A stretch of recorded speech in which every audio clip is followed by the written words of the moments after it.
Hello guys, welcome to episode 8 of Ida 10 Jump Season 2।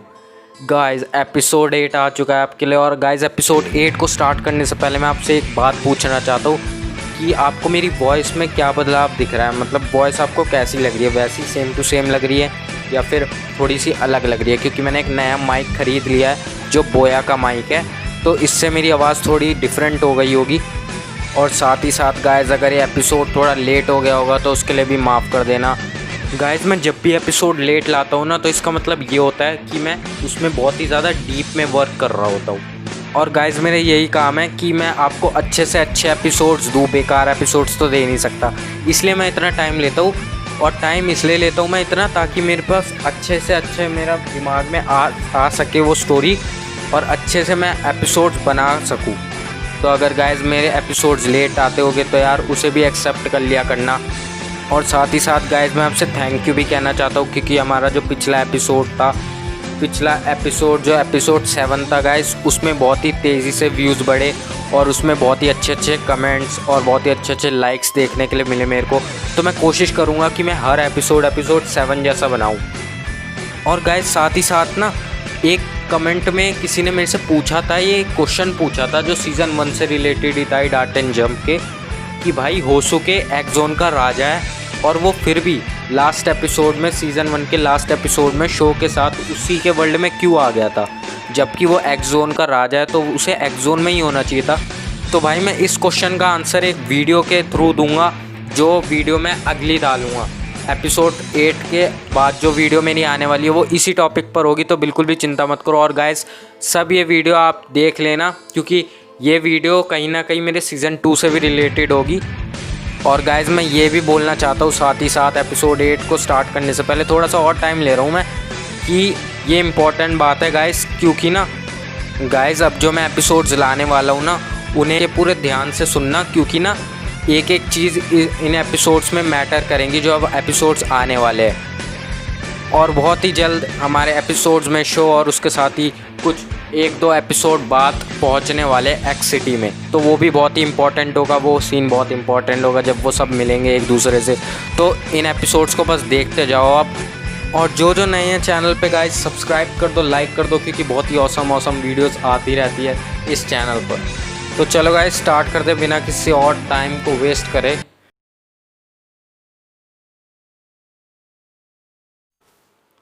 तो जब वो लड़की पीछे से आवाज़ लगाती है कि शो यामाटो, और जब शो पीछे देखता है तब शो एकदम शॉक रह जाता है, और बाकी सब क्योइची, काकेरू और होसुके भी एकदम शॉक रह जाते हैं।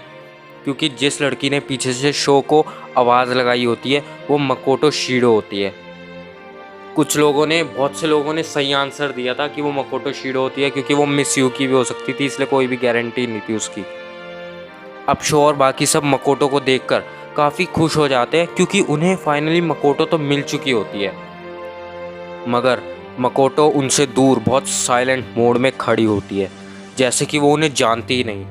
अब फिर सब लोग बहुत हैरान हो जाते हैं कि आखिर मकोटो हमसे इतनी दूर क्यों खड़ी है और वो कुछ बोल क्यों नहीं रही।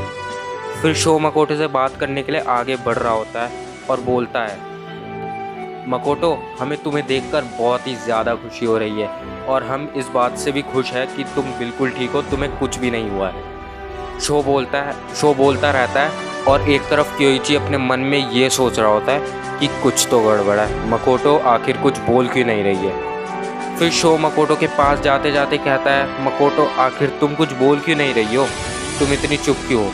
और जैसे ही शो ये बोलता है कि मकोटो तुम इतनी चुप क्यों हो, तभी मकोटो शो के फेस पर एक जोर का पंच मारती है, और सब बहुत ज़्यादा हैरान हो जाते हैं। शो मकोटो की इस हरकत से काफ़ी ज़्यादा गुस्सा हो जाता है, और वो मकोटो से कहता है, मकोटो आखिर तुमने मुझे इतनी ज़ोर से घूसा क्यों मारा, और तुम्हारे हाथ हमेशा मुझ पर ही क्यों चलते हैं?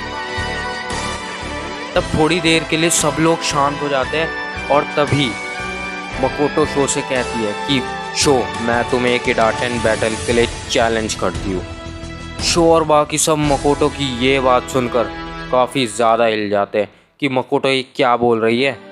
फिर शो मकोटो से कहता है कि मकोटो तुम ये क्या बकवास कर रही हो, क्या तुम मजाक तो नहीं कर रही? तुम्हें पता है कि लोगों का क्या हाल हो रहा है और हमारे सर पर कितनी बड़ी भारी मुसीबत है?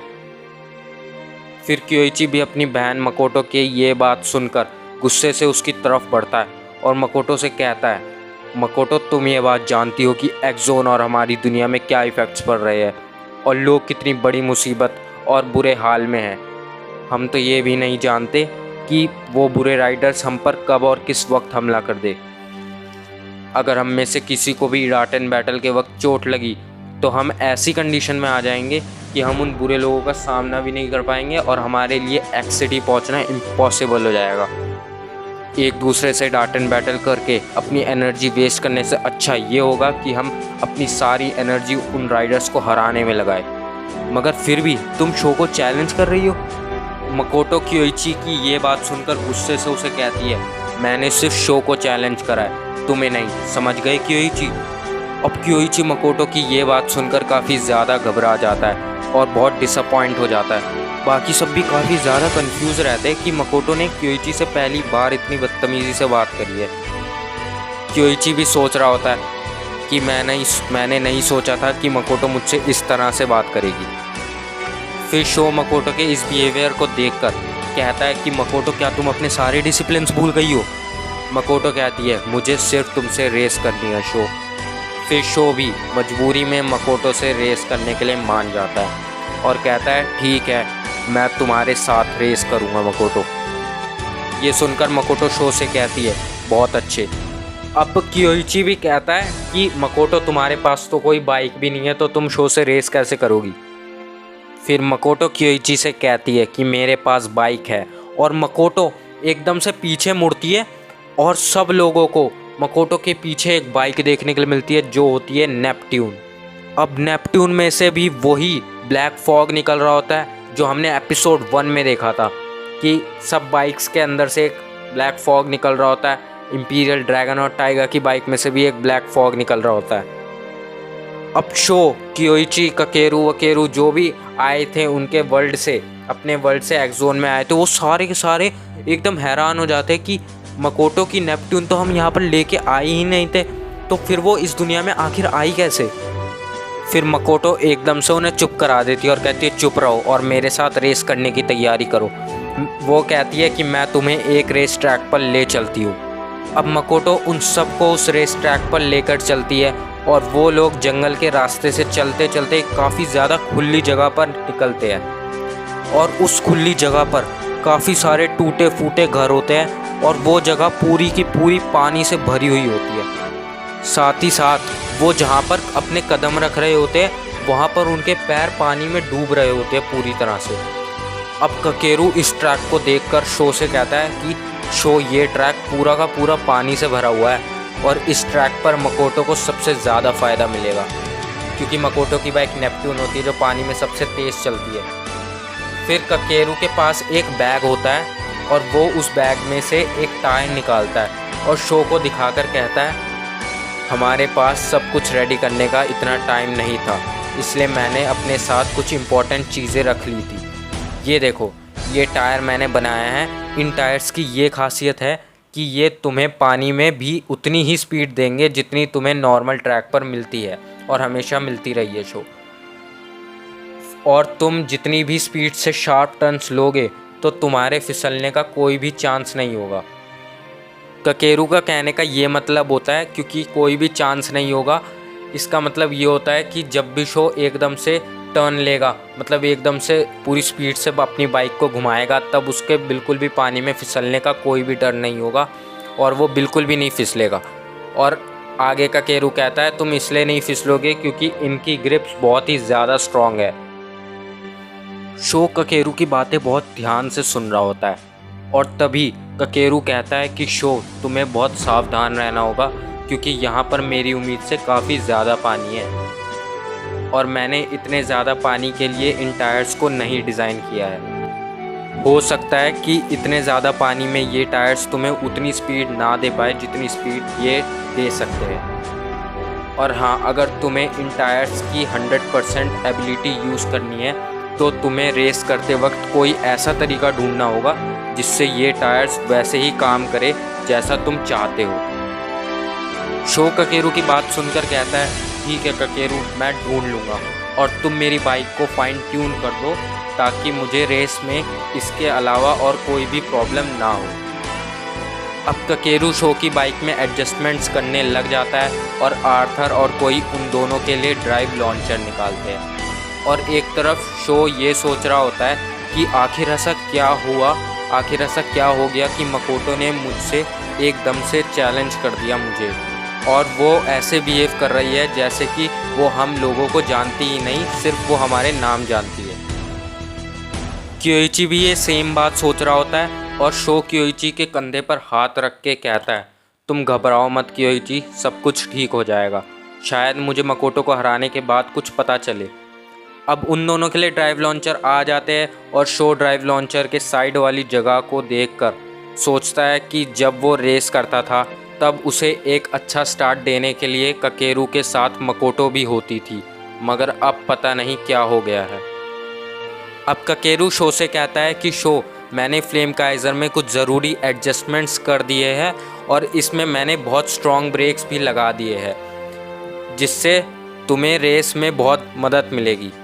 अब शो ककेरू से कहता है, थैंक्स ककेरू। अब मकोटो शो से पूछती है कि शो, क्या तुम रेडी हो, क्या तुम तैयार हो? जिसे सुनकर शो कहता है, हाँ मैं तैयार हूँ, लेकिन मैं रेस से पहले तुमसे एक आखिरी सवाल पूछना चाहता हूँ कि तुम ऐसा क्यों कर रही हो और तुम्हें मेरे से रेस करके क्या फ़ायदा मिलेगा? फिर मकोटो कहती है, मैं इस सब का जवाब देने के लिए यहाँ पर नहीं आई थी, मेरे को बस तुमसे रेस करनी है। अब उनकी रेस स्टार्ट हो रही होती है और वो अपने अपने हेलमेट पहनते हैं। अब यहाँ से उनकी रेस स्टार्ट हो चुकी है और रेस की शुरुआत में ही शो मकोटो से आगे निकल जाता है, क्योंकि स्टार्टिंग में शो को इतना ज़्यादा पानी का सामना नहीं करना पड़ता और स्टार्टिंग में ट्रैक पर बहुत कम पानी होता है। शो रेस करते करते सोचता है कि अच्छा हुआ कि स्टार्टिंग में इतना पानी नहीं है, जिसकी वजह से मैं मकोटो से बहुत आगे निकल चुका हूँ, लेकिन मुझे आगे बहुत ज़्यादा पानी दिख रहा है। मुझे जल्दी से कुछ करना होगा, क्योंकि अगर मकोटो मुझसे आगे निकल गई तो उसे पकड़ना बहुत ही ज़्यादा मुश्किल हो जाएगा। अब शो बाइक चला रहा होता है और आगे ट्रैक पर काफ़ी ज़्यादा पानी होता है और अब शो पानी में बाइक चला रहा होता है। शो की फ्लेम काइज़र के टायर आधे डूब जाते हैं, फिर भी वो एकदम आराम से बाइक चला रहा होता है, इतने ज़्यादा पानी में भी, क्योंकि ककेरू की इतनी कमाल की एडजस्टमेंट्स की वजह से शो को इतना ज़्यादा पानी में भी ज़ोर से पेडल नहीं करना पड़ता। तभी पीछे से मकोटो फुल स्पीड में शो से आगे निकल जाती है। अब शो मकोटो से पीछे होता है और बोलता है कि मैं मकोटो को बिल्कुल भी जीतने नहीं दूंगा। अब शो के मन में यही थॉट आता है कि कैसे ना कैसे बस उसे मकोटो से आगे निकलना होगा। तभी शो अपनी पूरी ताकत से अपना पूरा स्टैमिना लगाकर अपनी स्पीड बढ़ाकर मकोटो के एकदम साथ में पहुंच जाता है। उसके एकदम साथ में पहुंच जाता है, उसके साथ में रेस कर रहा होता है वो। और मकोटो सडनली शो को किक मारती है उसे नीचे गिराने के लिए। सब मकोटो को इस तरह रेस करते हुए देखकर काफ़ी ज़्यादा हैरान होते हैं। अभी भी मकोटो शो को गिराने के ही चक्कर में होती है, उसे गिराने की कोशिश करती रहती है, उसे किक मारते मारते। और शो बोलता है कि मकोटो, मैंने नहीं सोचा था कि तुम मेरे साथ इस तरह से रेस करोगी। अब मकोटो शो से कहती है कि चुप करो, मुझे तुमसे रेस जीतकर तुम्हारा प्लैटिनम एम्बलम चाहिए बस। अब जैसे ही शो ये बात सुनता है कि मुझे तुम्हारा प्लैटिनम एम्बलम चाहिए, तब एक पल के लिए शो एकदम सदमे में चले जाता है और वो ये भी भूल जाता है कि वो रेस कर रहा है। बस इसी मौके का फ़ायदा उठाकर मकोटो शो को एक ज़ोर की किक मारती है और उसे किक मारकर उसका डायरेक्शन वो बदल देती है और शो को अपने आप को संभालने का बिल्कुल भी मौका नहीं मिलता, जिसकी वजह से वो एक उखड़े हुए पेड़ से टकराकर नीचे गिर जाता है। शो जल्दी से उठता है और सोचता है कि मकोटो को मेरा प्लैटिनम एम्बलम चाहिए। तभी शो को पीछे से ककेरू की आवाज़ आती है और ककेरू कहता है, शो तुम्हें जल्दी कुछ करना होगा, मकोटो फिनिश लाइन तक पहुंचने ही वाली है। शो इस सब को सोचना बंद करता है और जल्दी से अपनी बाइक पर बैठता है और सडनली उसे एक लंबा चौड़ा खंडर दिखता है जो बहुत ऊंचा होता है। अब शो बोलता है, बस अब जीतने का वक्त आ गया है। शो उस खंडर पर कूदते कूदते उसके टॉप पर जाने की कोशिश करता है। तभी क्योइची चिल्लाता है और कहता है, शो अगर तुम वहाँ चढ़कर फेल हो गए तो तुम्हें बहुत ज़्यादा चोट आएगी, क्योंकि वो बहुत खंडर से भरा हुआ है वो बहुत ही खंडर भरा इलाका है।